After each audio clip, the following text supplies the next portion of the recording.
Morning all of you. आज हम एक नया चैप्टर पढ़ने जा रहे हैं जिसका नाम है मेघा। जीवटता परिश्रम की प्रतिमूर्ति, मतलब बहुत अधिक जीवट थे, किसी भी कार्य को करने के लिए दृढ़ संकल्पी थे और उसके साथ साथ ही क्या थे, परिश्रम बहुत अधिक करते थे, इसलिए उनको परिश्रम की प्रतिमूर्ति कहा गया। तो इस चैप्टर को पढ़ने से पहले हम आपसे कुछ प्रश्न कर रहे हैं, उस प्रश्न का आंसर आपको देना है। सबसे पहले देखिए, आपको 19 नंबर का पेज निकालना है। उसमें देखिए पहला क्वेश्चन है आपका, मरुस्थल क्या होता है ना। सबसे पहला क्वेश्चन आपका है कि मरुस्थल क्या होता है ना। इसका आंसर आप लोग को बताना है, ठीक है। ये क्या होता है, रेतीला और जल रहित, रेतीला और जल रहित जिसमें कि जल ना हो प्रदेश, ठीक है, जल रहित प्रदेश या जिसको बोलते हैं रेगिस्तान, है ना। मरुस्थल का मतलब होता है रेतीला और जल रहित प्रदेश, रेगिस्तान। आपका सेकंड क्वेश्चन है, भारत का सबसे बड़ा मरुस्थल, है ना, सबसे बड़ा मरुस्थल कौन सा है, थार मरुस्थल। भारत का सबसे बड़ा मरुस्थल कौन सा है, थार मरुस्थल, ठीक है। उसका क्या नाम है, क्या है, मरुस्थल कहाँ है ना, ये है जैसलमेर में है, ये भारत में है और सबसे गर्म है, ठीक है। उसके बाद देखिए, संसार के सबसे बड़े मरुस्थल का नाम क्या है, सहारा, और ये कैसा है, सबसे गर्म है, गर्म मरुस्थल है ये, है ना। और ये कहां पर है, अफ्रीका में, ठीक है, ये अफ्रीका में उत्तरी भाग में अटलांटिक महासागर से लाल सागर तक 5600 किलोमीटर की लंबाई तक सूडान उत्तर तथा एटलस पर्वत, है ना, के दक्षिण 1300 किलोमीटर की चौड़ाई पर फैला हुआ है। संसार का सबसे बड़ा मरुस्थल सहारा मरुस्थल है अफ्रीका में, और भारत का सबसे बड़ा मरुस्थल है राजस्थान के जैसलमेर, और ये सबसे गर्म है, दोनों ही सबसे गर्म है, थार भी और सहारा भी, और ये भारत में है, ठीक है। तो अब हम आज आपको जो पाठ पढ़ाने जा रहे हैं उसके बारे में बताते हैं ना, ठीक है। देखिए, आओ पढ़े के अंतर्गत हमको पढ़ना है। कहते हैं कि व्यक्ति अपने दृढ़ संकल्प, पुरुषार्थ और लगन से असंभव को भी संभव बना सकता है। हम आपको ऐसी ही एक सच्ची कहानी बता रहे हैं। यह कहानी लगभग 500 साल पुरानी है। एक चरवाहे ने सिर्फ अपने दम पर थार के मरुस्थल में भी एक तालाब खोद दिया जो आज भी है। उस तालाब का नाम है मेघासर तालाब, ठीक है। तथा यह तालाब न केवल वहां के निवासियों की प्यास बुझाता है, बल्कि पक्षियों की शरण स्थली यानी आश्रय स्थल, रहने का स्थान के रूप में भी विख्यात हो गया। इसे लोग पक्षी दर्शन केंद्र, मतलब बर्ड्स वाचिंग पॉइंट के नाम से भी पहचानते हैं। राजस्थान के बीकानेर में मेघा नाम का एक चरवाहा रहता था। वह प्रतिदिन अपने पशुओं को चराने लेकर जाता था। वह सुबह उठता, गायों को चारा डालता और बाकी काम निपटाता। फिर खाना खाकर पोटली में बाजरे की रोटी और गुड़ लेकर गायों को चराने जंगल में चला जाता। ये देखिए, वो चरवाहा है, फोटो दी गई है इसकी, है ना। जंगल में गाय चरती और वह टीले पर बैठकर दिन भर मोरचंग राजस्थान के, इसका मतलब होता है, देखिए ये इसमें लिखा बॉक्स में, राजस्थान के लंगा गायक समुदाय का एक पारंपरिक वाद्य यंत्र है।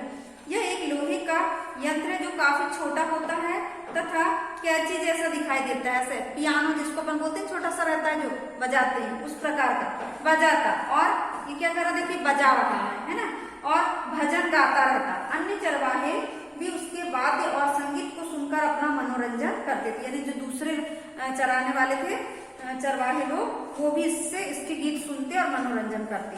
शाम होते ही वे गायों को हाँक कर घर की ओर चल पड़ता। ये उसकी दिनचर्या थी। वह हमेशा दूसरों की सेवा में तत्पर रहता था। उसकी इसी आदत के कारण गांव के लोग उसको मेघा भगत कहते, है ना। वह सभी का आदर करता था, इसलिए सभी उससे प्रेम करते थे। एक दिन मेघा जंगल से घर लौटने की तैयारी में था। उसकी कुपड़ी में थोड़ा सा पानी बच गया था। कुपड़ी मतलब पानी रखने का चमड़े का थैला, मशक जिसको बोलते हैं, है ना। पता नहीं उसे क्या सूझा कि उसने एक गड्ढा खोदा और उसमें पानी उड़ेल दिया। फिर आग के 4-5 पत्ते तोड़ लाया और गड्ढे को अच्छी तरह ढक दिया। आक क्या होता है? एक औषधि पौधा है जिसे मदार या अकौवा भी कहते हैं, है ना। निशाने के लिए उसने उसके ऊपर एक छोटा सा पत्थर रख दिया। उसके बाद वह अपनी गायों को हाँककर गांव की तरफ चल पड़ा। मेघा 2-3 दिनों तक इस बात को भूल गया। तीसरे दिन जब वह भजन गा रहा था तो अचानक उसे उस गड्ढे का ख्याल आया। वह तुरंत उस गड्ढे के पास पहुंच गया। उसने आग के पत्तों को हटाया तो देखा कि पानी तो नहीं है, परंतु उसके चेहरे पर ठंडी भाप लगी।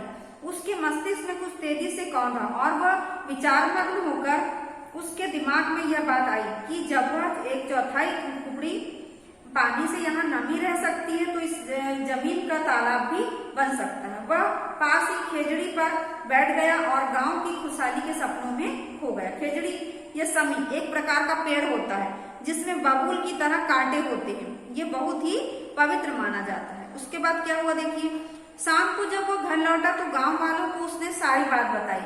उसने मिलकर तालाब खोदने का प्रस्ताव भी रखा, परंतु उसकी बात को किसी ने गंभीरता से नहीं लिया। सभी का एक ही विचार था कि मरुस्थल में तालाब खोदना असंभव है। कई दिनों तक कई लोगों ने उसकी बात को दिमाग की कल्पना कहकर उसका मजाक भी उड़ाया। मेघा जीवट और दृढ़ निश्चय वाला इंसान था। जीवट मतलब साहस, पराक्रम था उसके अंदर। वह गांव वालों की बात से हतोत्साहित नहीं हुआ, यानी दुखी नहीं हुआ। उसने निश्चय किया कि वह तालाब खुद ही खोदेगा, यानी स्वयं ही खोदेगा, किसी से सहायता नहीं लेगा। उसे अपने पुरुषार्थ और ईश्वर पर भरोसा था। पुरुषार्थ यानी पौरुष या बल, है ना, मेहनत पर। भगवान का नाम लेकर उसने अपना काम आरंभ किया। वह प्रतिदिन फावड़ा और कुदाल लेकर अपनी गायों को चराने ले जाता। गाय एक ओर चरती रहती और दूसरी ओर खुद तालाब की खुदाई करता रहता। कई वर्षों तक उसकी यही दिनचर्या रही। उसने किसी की परवाह नहीं की, सतत अपने काम में लगा रहा। सतत मतलब लगातार काम करता रहा। कई वर्ष बीत गए। मेघा ने अपनी कठिन और अथक परिश्रम से तालाब खोद ही दिया। थोड़ी बरसात हुई तो उसमें पानी इकट्ठा हो गया। गांव वालों ने जब देखा तो उनके आश्चर्य का पारावार ना रहा, ठिकाना नहीं रहा, है ना। कल तक जो मेघा का मजाक उड़ा रहे थे वे उसकी प्रशंसा करने लगे।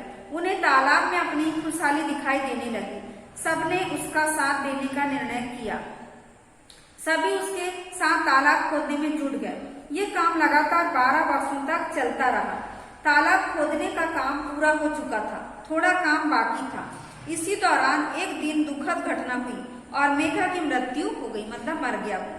मेघा का संकल्प गांव की खुशहाली का सबब बन गया। गांव वालों ने तालाब के किनारे मेघा की याद को जिंदा रखने के लिए एक छतरी बनवाई, है ना। देखिए ये मेघा की छतरी है, यानी कि उसका स्मारक, है ना। धीरे धीरे मेघा का सम्मान पूजा में बदल गया। लोग उसकी पूजा करने लगे और करें भी क्यों नहीं। मेघा ने उनके जीवन में खुशहाली लाई, खुशहाली का उपहार जो दिया था। यह तालाब आज भी भाप गांव में स्थित है। कौन से गांव में? भाप गांव में। स्थानीय लोग इस गांव को बाप कहते हैं, है ना, जहाँ पर बाप, भाप नहीं बाप, मतलब कि मेघा उनके बाप के समान था, है ना। हालांकि बाप मतलब पिता, है ना। हालांकि 5 वर्ष बीत गए चुके हैं, लेकिन आज भी वह तालाब मेघा की जीवटता, दृढ़ निश्चय और परिश्रम की कहानी कह रहा है। ये संकलित है, यानी 2-3 लेखकों ने मिलकर इस पाठ को लिखा है, इसलिए उसको बोला गया संकलित। अब देखिए दशरथ माझी, ये क्या है? ये भी इनके रचनाकार है संकलित में से। बिहार के दशरथ माझी को माउंटेन मैन के नाम से भी जाना जाता है। ये बिहार के गया जिले के गहलौर गांव के गरीब मजदूर थे। इन्होंने अकेले ही केवल एक हथौड़ा और छेनी लेकर पहाड़ को काटकर 360 फुट लंबी, 30 फुट चौड़ी और 25 फुट ऊंची सड़क बना डाली। 22 वर्षों की मेहनत के बाद दशरथ माझी द्वारा बनाई गई सड़क से अतरी और वजीरगंज ब्लॉक की दूरी 55 किलोमीटर से घटकर मात्र 15 किलोमीटर रह गई। माझी एक बेहद पिछड़े इलाके से आते थे। वे जिस गांव में रहते थे उसमें ना बिजली थी ना पानी था। ऐसे में छोटी छोटी जरूरत के लिए या तो पहाड़ को पार करना पड़ता था या उसका चक्कर लगाकर जाना पड़ता था। उनकी पत्नी का नाम फाल्गुनी देवी था। माझी पर पहाड़ काटकर रास्ता बनाने का जुनून तब सवार हुआ जब उनकी पत्नी पहाड़ के दर्रे से गिर गई। वे अपनी पत्नी को लेकर डॉक्टर के पास भागे, लेकिन अस्पताल बहुत दूर था। बीच रास्ते में उनकी मृत्यु हो गई। उन्हें समय पर दवा न मिल सकी। यह बात उनके मन में घर कर गई। इसके बाद दशरथ माझी ने संकल्प लिया कि वे अकेले दम पर पहाड़ों के बीच से सड़क निकालेंगे और अतरी व वजीरगंज की दूरी को कम करेंगे, है ना। तो आप लोग चैप्टर समझ गए होंगे। आज के लिए इतना काफी है। आज आपको क्या करना है, जितनी भी कठिन मीनिंग आई है उसको अपनी कॉपी में नोट करना है आपको, और उसको थोड़ा सा लर्न भी करना है ना। और एक बार चैप्टर को अपने से पढ़ के भी देखना है। तो इस पाठ से हमको क्या शिक्षा मिलती है, मेघा जैसे जीवट और परिश्रम की, तो हमको परिश्रम भी करना चाहिए और दृढ़ संकल्प भी रहना चाहिए कि अगर हमने कोई भी काम को अगर हाथ में लिया है तो उसको पूरा ही करके छोड़ेंगे, है ना। जिस प्रकार से मेघा ने तालाब बनाने का काम अकेले ही किया था। तो आज की कक्षा यहीं समाप्त कर रहे हैं। धन्यवाद बच्चों।